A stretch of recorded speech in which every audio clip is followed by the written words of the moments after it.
So let's get started. Okay, so again, with what are complementary angles? Well, let's get to those. Looks like everyone can see it. That's good. All right. By definition, two positive angles are called complements or are called complementary angles if their sum is 90 degrees, or in other words, if they're both in radians, excuse me. If they're both in radians, then their sum has to be pi over 2. So they're both positive angles.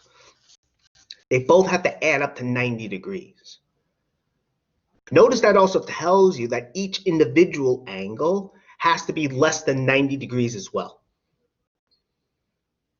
And again, if they're in radians, they're positive, and they're both less than pi over 2, and their sum is pi over 2.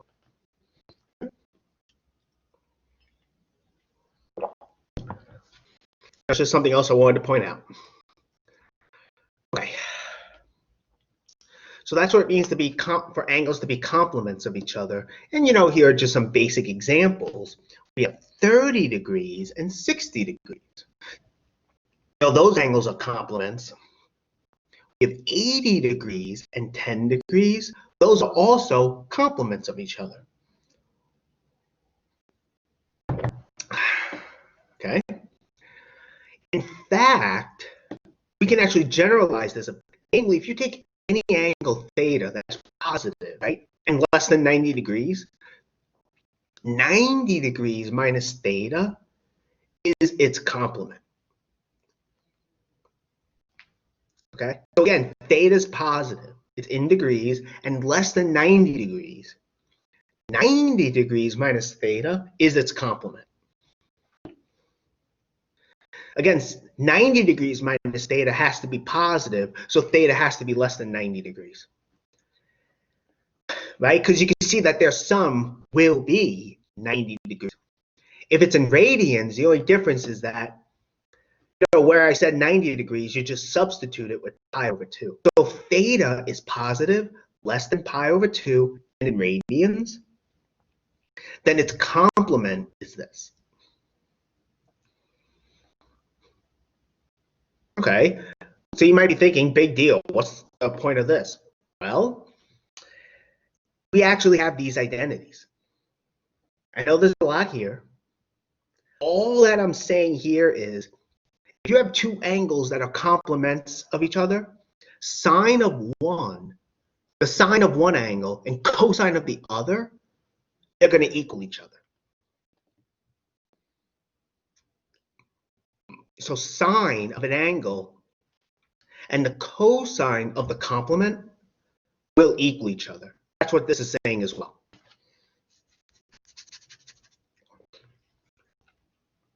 Same thing with tangent, cotangent, tangent, cotangent, same thing. Same thing with secant and cosecant. Okay, so if you do tangent of an angle, and cotangent of the complement, they're going to equal each other. If you do secant of an angle, cosecant of its complement, they will equal each other. That's actually why that prefix co is there. CO, like cosine, cotangent. There's no accident. And cosecant, not an accident. It's there to remind you that sine and cosine of complementary angles are equal. Same thing with tangent and cotangent, secant and cosecant. Right. And again, here I have 90 degrees, but if theta is in radians and 90 degrees is replaced by pi over 2, then you get the same results. Okay, so here theta is in degrees. If we replace it, theta is in radians and 90 degrees is pi over 2, the identities still hold. And here's just a quick example. Like again, cotangent of 30 degrees, tangent of 60 degrees, they're equal. Same thing with secant and cosecant. Secant of 30 degrees, cosecant of 60 degrees are the same. We actually saw this as well with sine and cosine. If you actually go back, I mean, I don't think I pointed it out, but if you went back and saw the values we got for sine of 30 degrees, cosine of 60 degrees, and so on, you'll see those values are the same. So we've encountered this idea before.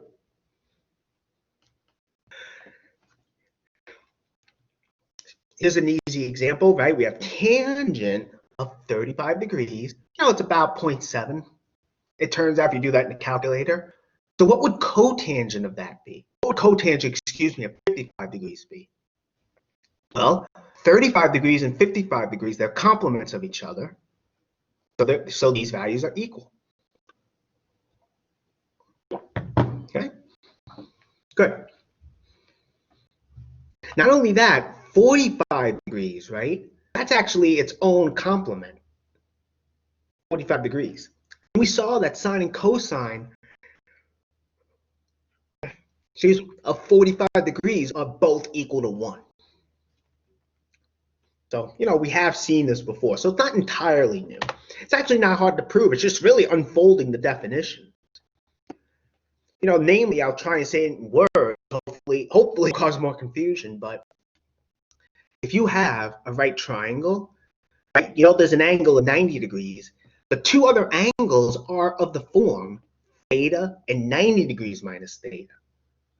So if you were just to unfold definitions from there, you would get these identities immediately.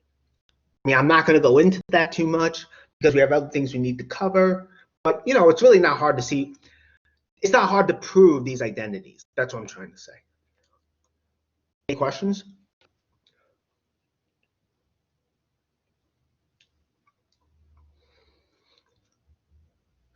Okay. So that was actually in the notes. What do you call it? The notes from last time, I think. What I'm going to do now is I'm going to display the notes for today now. I did email these as well, the post version, so to say. Okay.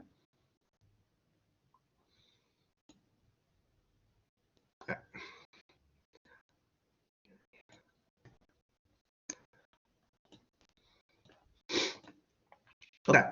Did someone have a question? Because I see the chat has a 1 under it, but no one wrote anything, so. All right. Well, if you have a question, don't be afraid to ask. I can't see the chat normally. I mean, I can only see it now because I'm getting the notes set up, but normally I can't see it. So if you do have a question, please use the hand raise feature. All right, let's keep going.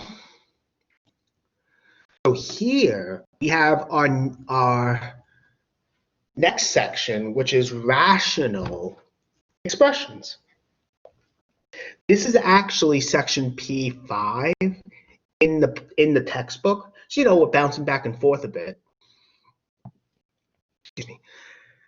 Now, from integers, if you remember, you can actually form rational numbers, right? You just take an integer and divide by a non-zero one, right? That's how you form that's what the rational numbers are, where they come from. They come from the integers, but and the operation of division, so to say. Rational expressions is the same idea, except what you're going to do is you're going to divide polynomials by polynomials. So in other words, you have polynomials, right? You form rational expressions when you actually divide. When you actually divide, you can form rational expressions. Okay?